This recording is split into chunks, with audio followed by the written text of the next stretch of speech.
Good morning, student. Due to the space problem in my phone, we started the third videos. ठीक है?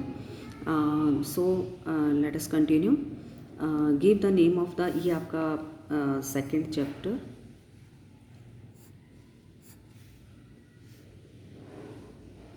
Second chapter था आपका from chapter number 2 history. ठीक है, और ये आपका थर्ड पार्ट है. ठीक है, इस वीडियो का. ठीक है, आपके कंटिन्यूटी में. तो then we start. Give the name of the Indian ruler who fought at the battle of Buxar. यानी कि यहीं से हम कंटिन्यू करेंगे.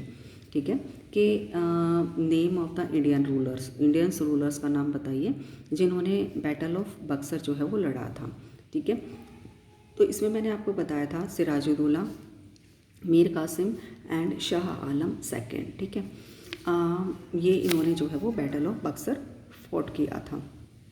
नेक्स्ट उसके बाद है name the country which had already establish base in India before the east India company.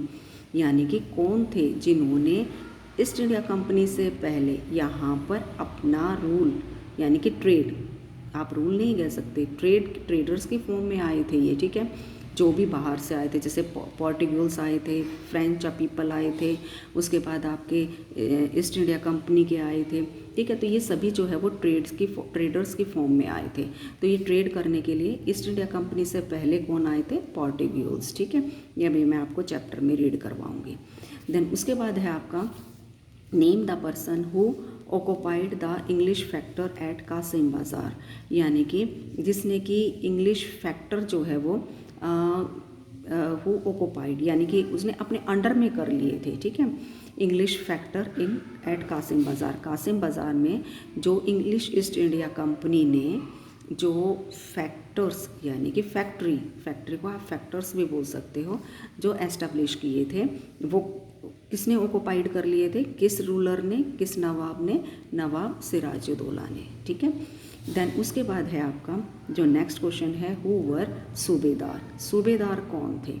ठीक है, during the rule of the Mughal empire के टाइम पे गवर्नर्स को जो है क्या बोला जाता था? सूबेदार. ठीक है, जैसे मैंने आपको चैप्टर की रीडिंग में भी बताया था, स्टार्टिंग में ही आपके पैराग्राफ में ये क्वेश्चन आ रहा है कि सूबेदार किसको बोला जाता था? जो मुग़ल एम्पायर के टाइम पे जो गवर्नर होते थे उनको सूबेदार बोला जाता था. ठीक है, और क्या था कि औरंगजेब की डेथ के बाद इन्होंने जो है वो टेरिटरीज़ पर जो है वो रूल करने के लिए स्ट्रगल किया था.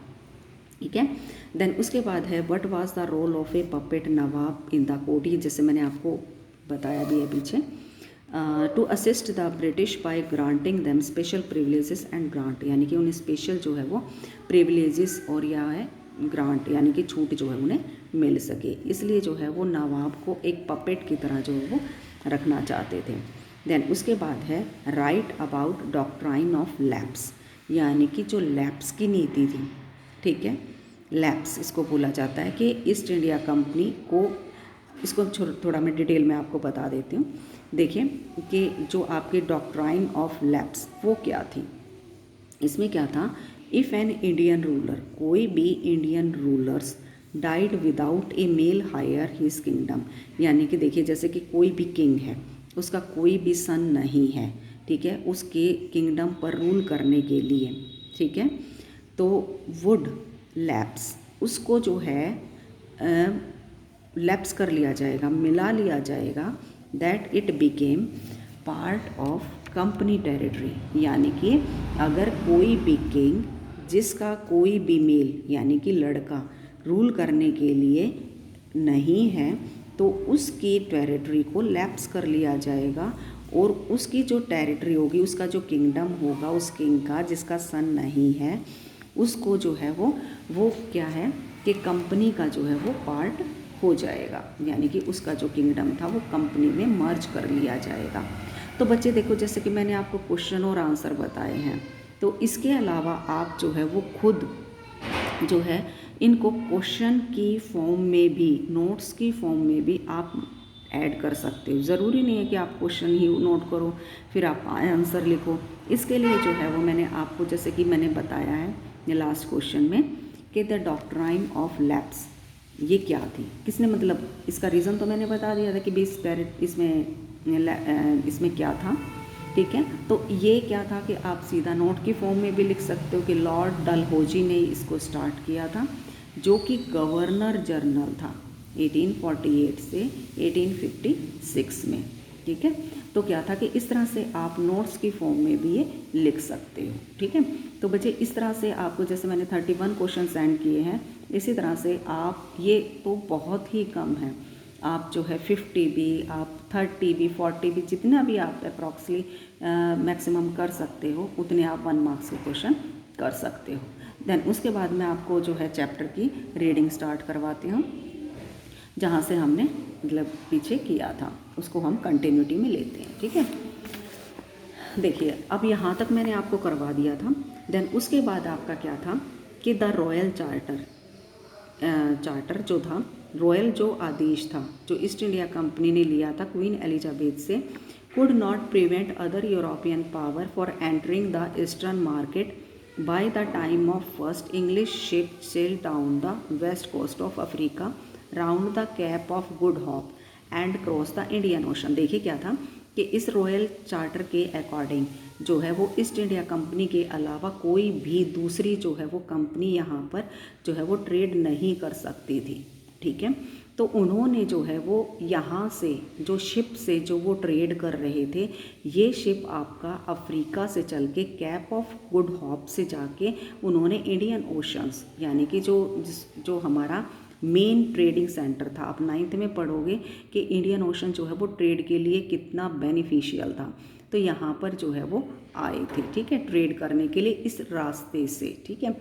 देन पोर्टुगीज, यानी कि जो has already establish their presence in the western coast, यानी कि जैसे कि मैंने आपको क्वेश्चन में बताया कि ईस्ट इंडिया कंपनी के अलावा पोर्टुगीज जो है एक और थे जिन्होंने यहाँ पर जो है वो ट्रेड करने के लिए अपना जो है यहाँ पर ट्रेड को एक्सटेंड करने के लिए स्ट्रगल कर रहे थे, ठीक है। And had there base in Goa, उन्होंने अपना बेस जो है वो गोवा में एस्टेब्लिश कर लिया था।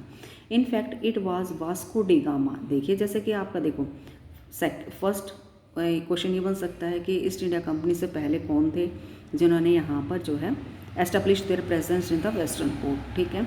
आप पोर्टुगीज दे सकते हो, ठीक है। वेयर देयर बेसिस, आप गोवा का एग्जांपल दे सकते हो। आपका मैंने बताया कि किसने जो है वो आपका वे जो है way of the trade was search by the Vasco D gamma, एक पोर्टुगीज एक्सप्लोरर था, ठीक है। और थर्ड नेक्स्ट क्वेश्चन बन सकता है he discover the sea route to India in 1498। तो मतलब आप 1 मार्क्स के इस तरह से बहुत सारे क्वेश्चन जो है वो फाइंड आउट कर सकते हो, ठीक है। अगर मेरे को बीच में चैप्टर पढ़ाते टाइम ध्यान भी ना रहे तो आप खुद भी जो है इनको सर्च कर सकते हो।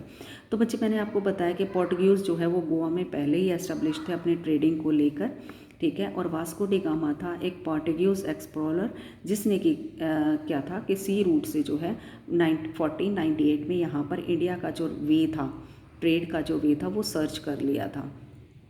By the early 17th century, यानी कि जो 17th सेंचुरी की जो स्टार्टिंग थी, Dutch too was exploring the possibility of trade in Indian ocean. Dutch भी जो थे वो ट्रेड के लिए जो है ये स्ट्रगल कर रहे थे। बच्चे देखिए पहले पोर्टुगीज, देन उसके बाद डच, फिर हम बात करेंगे ईस्ट इंडिया कंपनी की, ठीक है। देन उसके बाद क्या है, soon the French trade arrive on the scene, यानी कि फ्रेंच भी आ गए थे।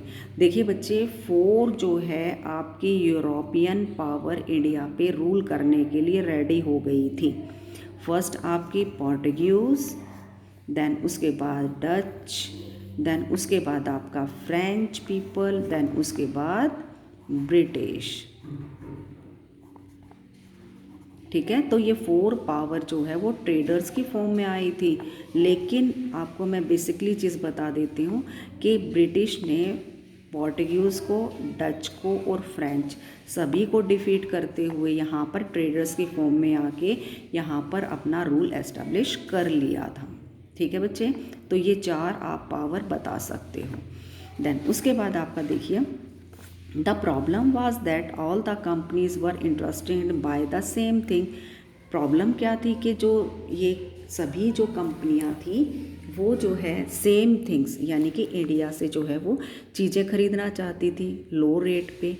कौन कौन सी चीज़ें थी, आप इसका भी क्वेश्चन बना सकते हो कि what were the things that the company that all these company interesting by the things. अब देखेंगे आप इसका answer, fine quality of cotton and silk, यानी कि आपका आंसर होगा कि फाइन क्वालिटी का कॉटन और सिल्क यहाँ पर मिलता था।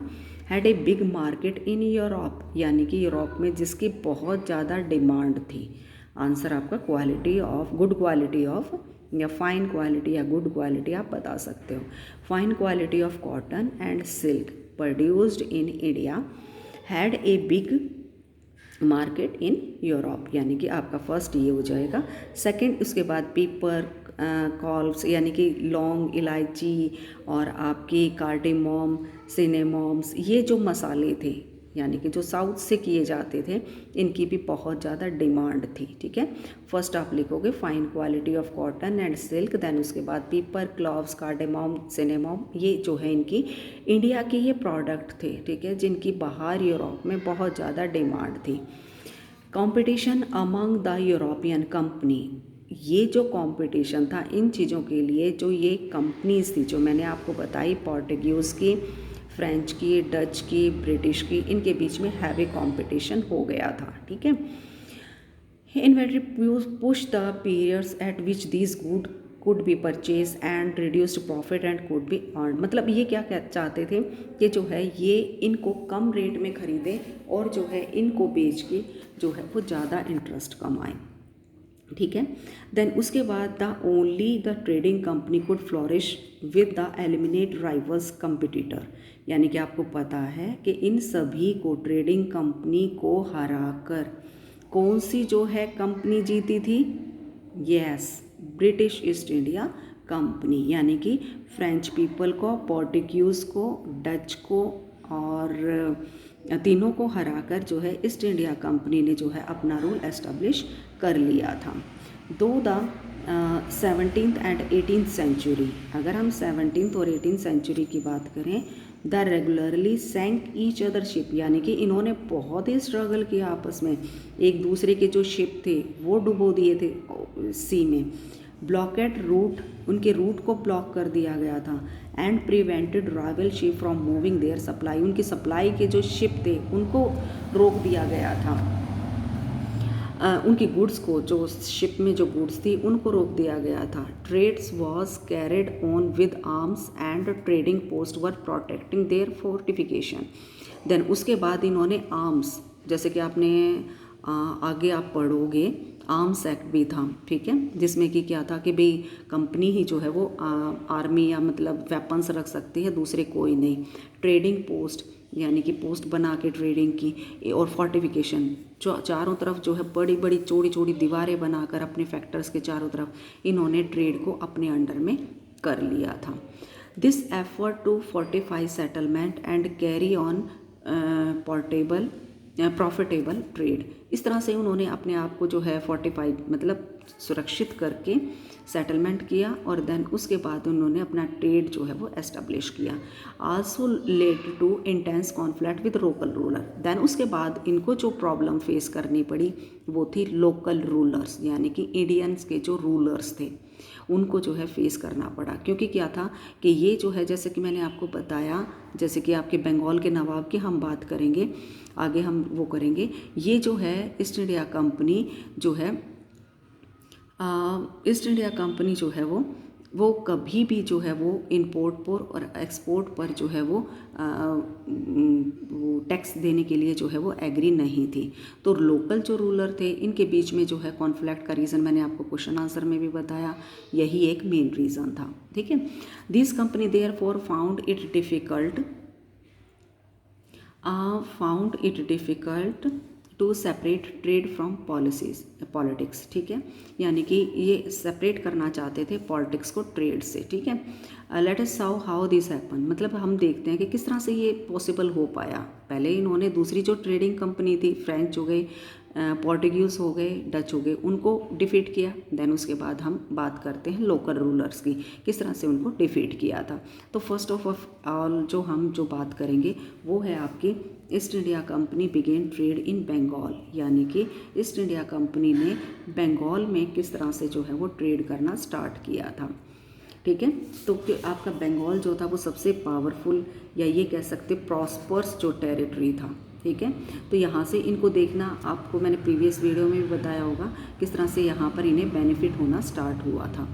The first English factory was set up on the bank of river Hooghly in 1651। देखिए बच्चे, आपका कितना अच्छा जो है 1 मार्क्स का क्वेश्चन बन रहा है आपका, कि फर्स्ट इंग्लिश जो फैक्टर थे वो एस्टेब्लिश किए गए थे रिवर हुगली पे। ठीक है, 1651 में। ठीक है, तो आपका फर्स्ट ये क्वेश्चन हो सकता है bank of river Hooghly, year आप बता सकते हो। ठीक है, this was the base from which the company trader, जहाँ पर इन्होंने अपनी जो है वो फैक्ट्री एस्टेब्लिश की, known at that time age factor operated. हम फैक्ट्री बोल देते हैं, हम इंडस्ट्री बोलते हैं, लेकिन उस टाइम पे फैक्ट्रीज़ को, इंडस्ट्रीज़ को जो भी थे उनको फैक्टर्स बोला जाता था। ठीक है, फैक्टर्स का मीनिंग क्या होता है? The factor had a warehouse where good for export were stored, यानी कि चीज़ों को एक्सपोर्ट करने के लिए वहाँ पर स्टोर किया जाता था। And it had office where company officer said, यानी कि कंपनी का जो ऑफिस था वहीं पर एस्टेब्लिश किया गया था। ठीक है, वहीं से आपका ट्रेड होता था, वहाँ पर चीज़ों को स्टोर किया जाता था, रखा जाता था। एज ट्रेड एक्सपेंडेड, जैसे ही ट्रेड फैला, the company persuaded merchant and trader to come and settle near the factors, यानी कि जो ट्रेडर्स थे, जो मर्चेंट थे, उनको वहाँ पर, जैसे कि ये फैक्ट्री है, ठीक है, यहाँ पर उनको आसपास रहने के लिए जो है वो प्रेशराइज़ किया गया। ठीक है, ताकि वहाँ पर जो है वो छोटे छोटे जो सिटी जो है वो एस्टेब्लिश किए जा सकें। ये आप 12th में अच्छे से रीड करोगे कि किस तरह से जो है फैक्टर्स के पास आसपास में जो है वो एस्टेब्लिश किया गया था, तभी आपका जो है वो अर्बेनाइजेशन एस्टेब्लिश हुआ था। सो ये आपकी 12th की बात है, जब आप 12th में होंगे तब आप इसको अच्छे से रीड कर लेंगे, लेकिन मैंने आपको थोड़ा सा आइडिया दे दिया है। ठीक है, देन उसके बाद है आपका by 1696 it began building a fort around the settlement, यानी कि उन्होंने फोर्ट मतलब किले भी बनाने इन्होंने यहाँ पर स्टार्ट कर दिए थे। 2 ईयर लेटर, 2 साल के बाद, it ब्राइडेड Mughal officers into giving the company ज़मींदारी right over 3 village.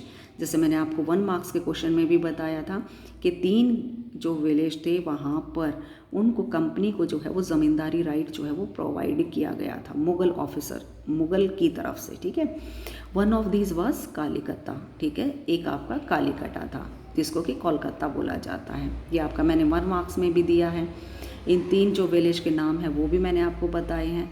Which later grow into city of Kolkata और Kolkata as it is know today, यानी कि जिसको कि कोलकाता या कोलकाता जो है वो बोला जाता है। ठीक है, it also persuaded the Mughal emperor Aurangzeb to issue a farman, यानी कि औरंगजेब से इन्होंने एक फरमान जो है वो जारी करवाया, granted the company to right the trade duty free, यानी कि जो कंपनी है वो जो है वो ट्रेड करे ड्यूटी फ्री, यानी कि उन्हें टैक्स ना पे करना पड़े। देखिए, फरमान की मैंने आपको भी डेफिनेशन बताई थी, ए रॉयल एडिक्ट और ए रॉयल ऑर्डर, यानी कि जो गवर्नमेंट की तरफ से या जो आपके किंग थे, जो रॉयल किंग थे, उनकी तरफ से जो फरमान जारी किया जाता, जो आदेश दिए जाते थे। ठीक है, तो इन्होंने जो है मुगल एम्परर जो है औरंगजेब से ये फरमान जो है वो इशू करवा लिया था कि वो ड्यूटी फ्री जो है वो ट्रेड का उन्हें राइट मिलना चाहिए। देन उसके बाद है the company tried continuous to press for more concession, यानी कि कंपनी जो है वो आपका जो रूलर्स जो था औरंगजेब था उससे जो है और भी ज़्यादा कंसेशन मांग रही थी। एंड मैनिपुलेट एग्जिस्टिंग, उन्हें और ज़्यादा सुविधाएं, प्रिविलेजेस जो है वो ये चाहती थी और भी ज़्यादा उन्हें छूट मिले। औरंगजेब फरमान फॉर